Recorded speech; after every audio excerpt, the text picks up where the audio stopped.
A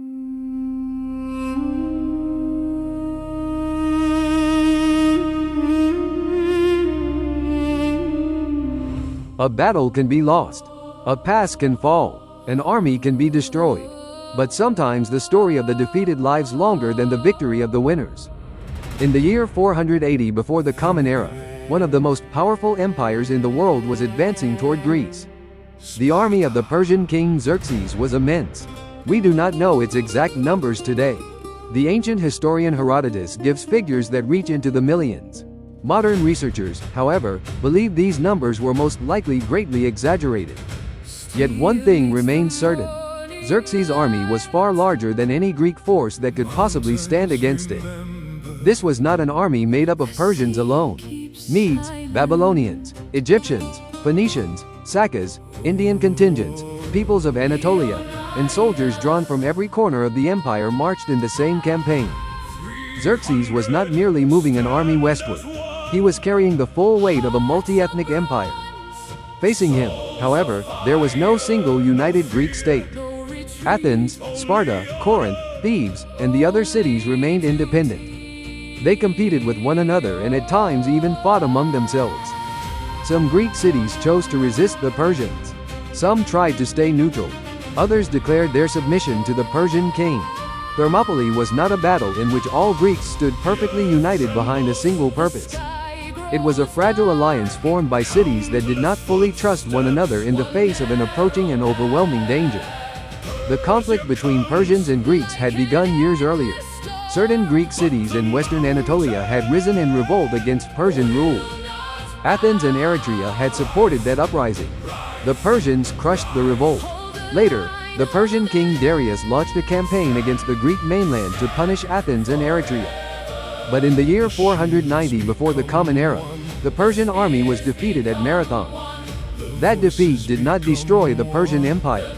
It did, however, show that the Greek mainland could not be taken easily. After the death of Darius, Xerxes ascended the throne and prepared once more the expedition his father had left unfinished. These preparations almost certainly lasted several years. Roads were organized. Supply depots were established. Ships and soldiers were gathered. Across the Hellespont, two great floating bridges of ships were built.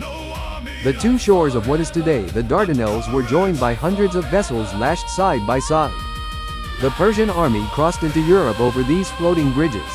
Xerxes also ordered a canal to be dug around Mount Athos so that his fleet might avoid the dangerous sea route. Modern research has confirmed that this canal truly existed. The Persians had not merely assembled a vast army. They had reshaped the very geography that stood in the path of their campaign.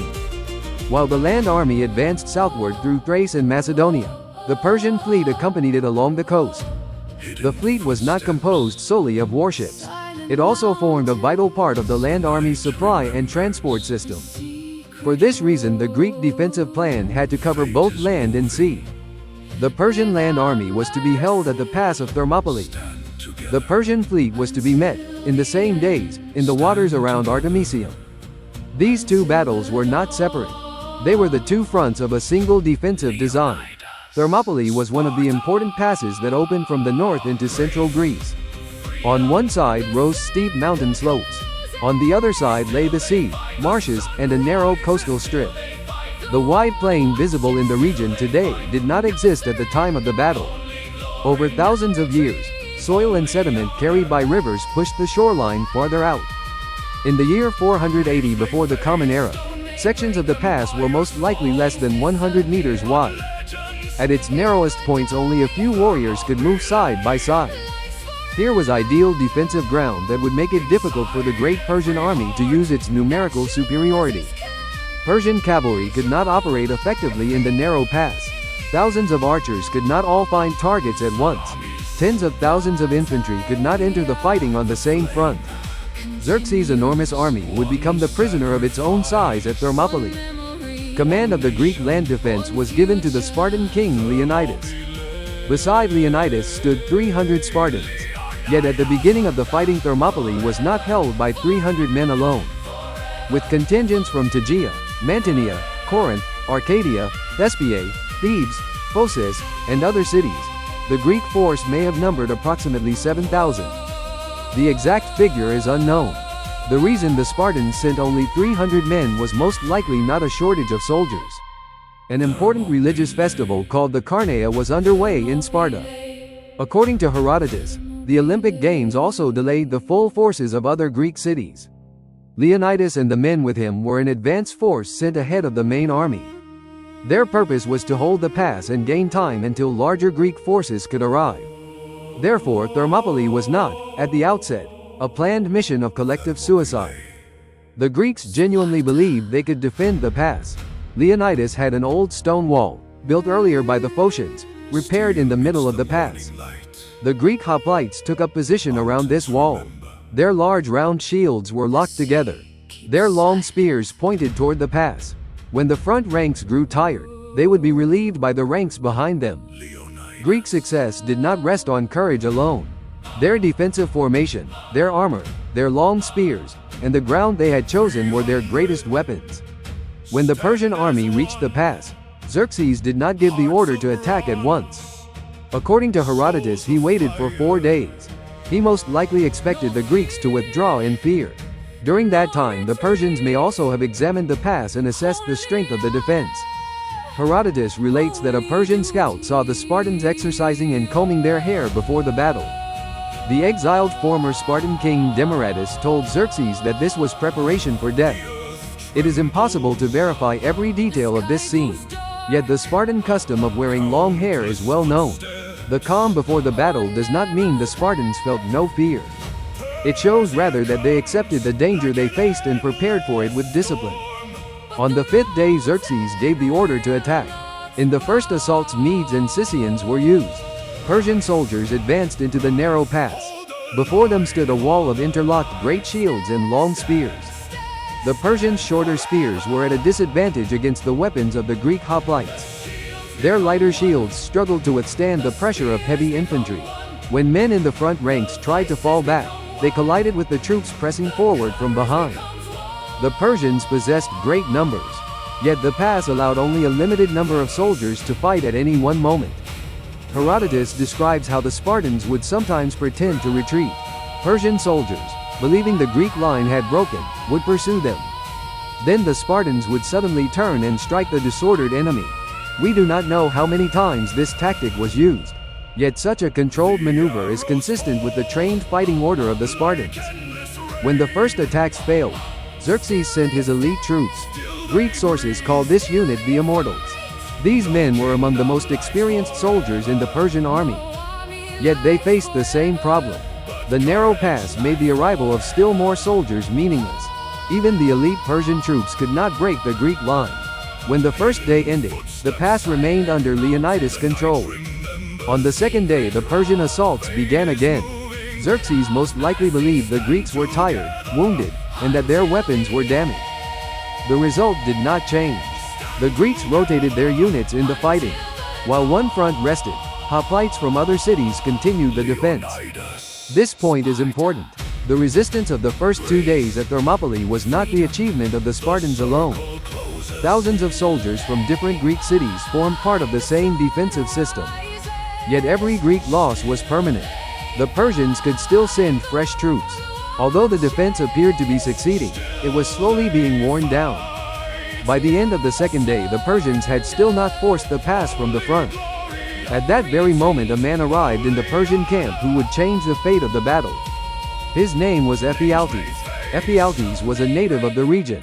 He knew the Oenopeia path that ran over the mountains above Thermopylae. The path was not entirely secret. The Greeks themselves were aware of its existence. Leonidas had stationed approximately 1,000 Phocians to guard that route. Ephialtes, most likely hoping for a reward, showed the path to the Persians. In later Greek memory, his name became the symbol of betrayal. Xerxes sent an elite force under Hydarnes along the mountain path during the night. The Persian soldiers advanced silently through the wooded slopes. Toward dawn, they reached the Phocian guards. According to Herodotus, the Phocians first noticed the approaching troops by the sound of oak leaves and branches. They quickly armed themselves and took up a defensive position on higher ground. Hydarnes' purpose was not to fight them for long. He pinned the Phocians down with archery and passed his troops beside them. The Phocians were not cowards. They most likely believed the Persians were about to attack them. Hydarnes, however, aimed to reach Leonidas' rear without delay. At dawn on the third day, Leonidas learned that the defense was about to be encircled. Who brought the news is not certain. Herodotus mentions scouts, deserters, and the seer Magicians who interpreted sacrificial signs. What is certain is that Leonidas now understood the pass could no longer be held. A council was held among the Greek commanders. Most of the contingents withdrew southward. It is possible that Leonidas himself ordered the withdrawal. It is also possible that some units left of their own accord. The sources are not decisive, yet it would be wrong to regard the departing soldiers as cowards. They had fought for the first 2 days. The defensive line was now about to be attacked from both sides. The withdrawing troops could still be used in later battles. Leonidas chose to remain. We do not know with certainty why he stayed. He may have wished to preserve the honor of Sparta. He may have intended to buy time for the retreating forces. He may have wanted to delay the Persian advance by a few more hours. He may also have been influenced by an oracle reported by Herodotus, according to which Sparta would either be destroyed or lose one of its kings. Most likely Leonidas' decision rested on more than a single reason. Military duty, political responsibility, personal honor, and religious belief may all have converged in the same choice.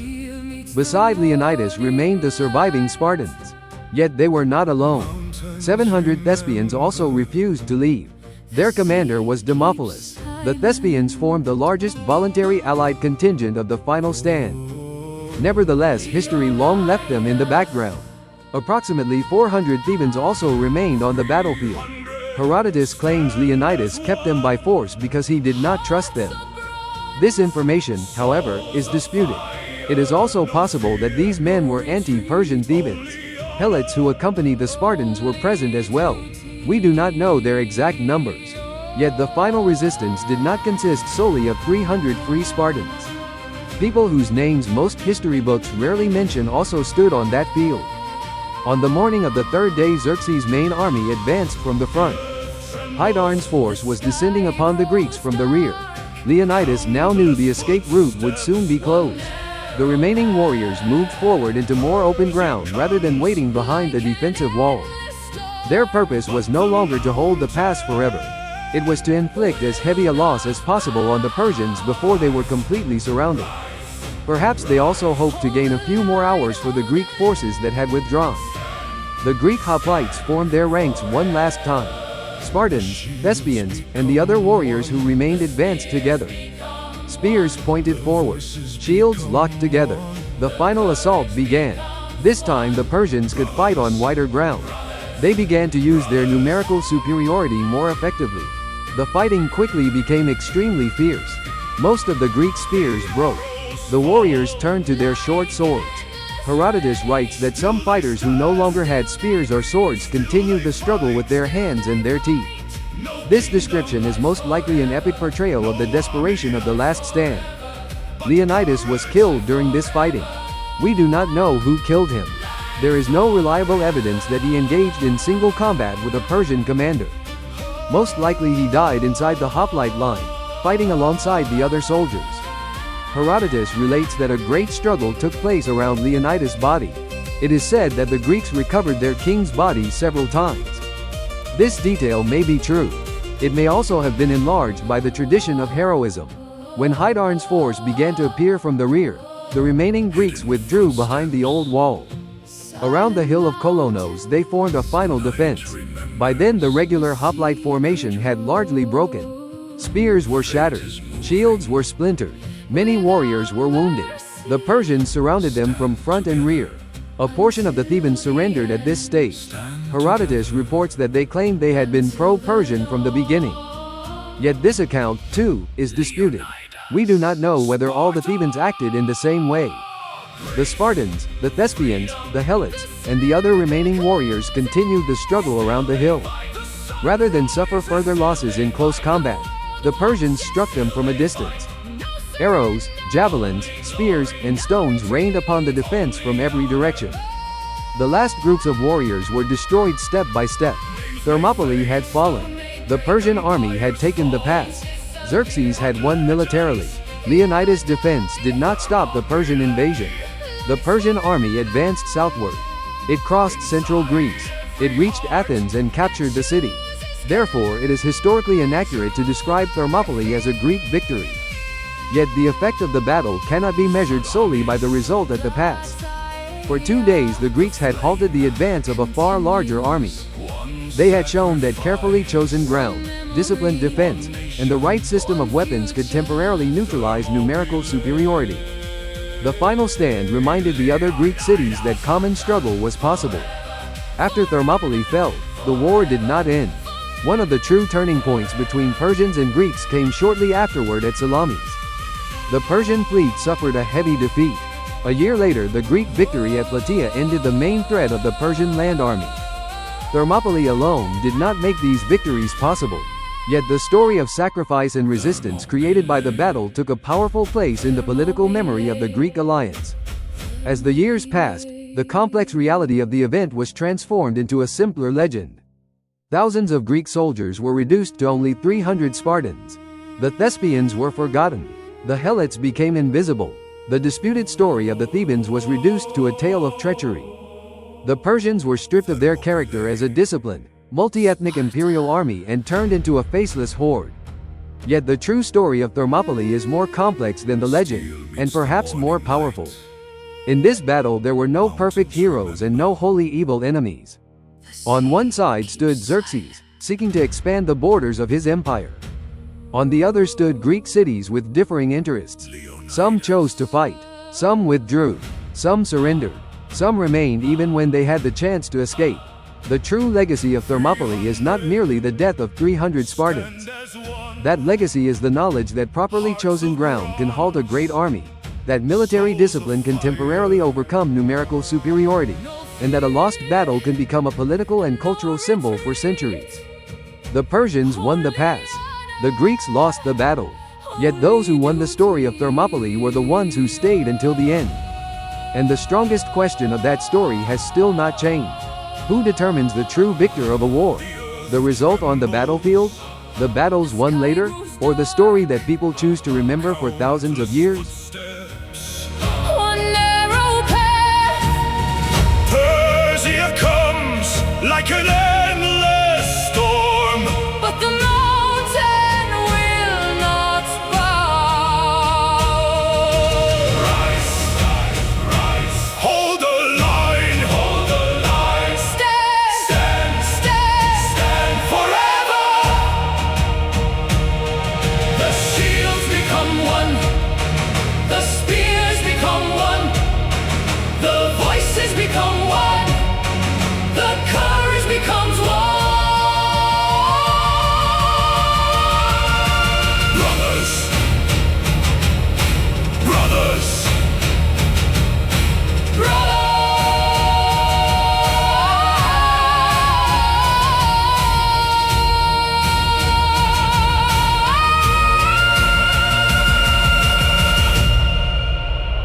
the arrows fall like endless rain. Still they stand. Still they breathe. Still they fight. No kingdom lives forever. No army lives forever. But courage lives forever.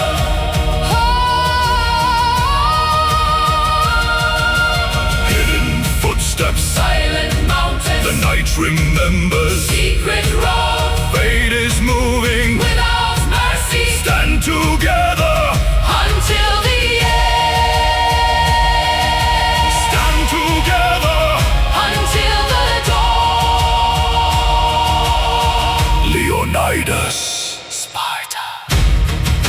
Greece. Freedom. The circle closes. Still they fight. The sun rises. Still they fight. The world watches. Still they fight. No surrender. Only glory. No retreat. Only honor. Names may fade. Stone may break. Empires fall. Kings disappear. But legends never die. Thermopylae.